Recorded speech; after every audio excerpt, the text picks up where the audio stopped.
എൻ്റെ പ്രിയമുള്ള സഹോദരങ്ങളെ, സഹോദരിമാരെ, പല രക്ഷിതാക്കളും പറയുന്നൊരു വർത്തമാനമാണ്, എൻ്റെ മക്കൾ നന്നാകുന്നല്ല ഉസ്താദേ, ദുആ ചെയ്യണം. അതുപോലെ തന്നെ എൻ്റെ മകൾ ഗർഭിണിയാണ്, അവർക്ക് സുഖപ്രസവം ഉണ്ടാകണം, നല്ലൊരു സ്വാലിഹായി കുഞ്ഞ് ജനിക്കണം. അതുപോലെ തന്നെയാണ് എൻ്റെ മകൾ വിവാഹം കഴിച്ചിട്ട് ഒരുപാട് വർഷങ്ങളായി, ഇതുവരെ ഒരു കുഞ്ഞുകാലി കണ്ടിട്ടില്ല ഉസ്താദേ എന്ന് പറയുന്ന രക്ഷിതാക്കളുണ്ട്.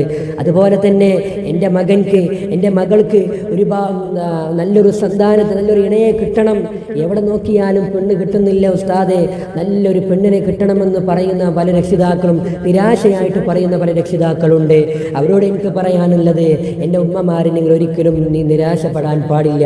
അല്ലാഹുവിൻ്റെ റസൂൽ സല്ലല്ലാഹു അലൈഹി വസല്ലമ തങ്ങൾ ഒരു ദുആ പഠിപ്പിക്കുന്നുണ്ട്. ഈ ദുആനെ എല്ലാ ദിവസവും ആവർത്തിച്ച് പറ. ഏത് ദുആയാണെന്നറിയോ?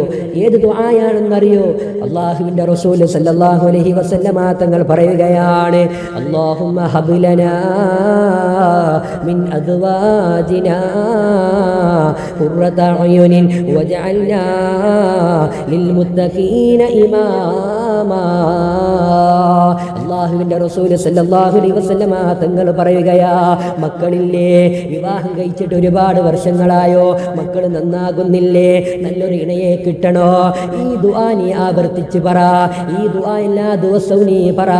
അല്ലാഹുവേ, ഞങ്ങൾക്ക് നല്ല മക്കളെ തരണേ അല്ലാ, ഞങ്ങളെ മക്കളെ സ്വാലിഹീങ്ങളാക്കണേ അല്ലാ.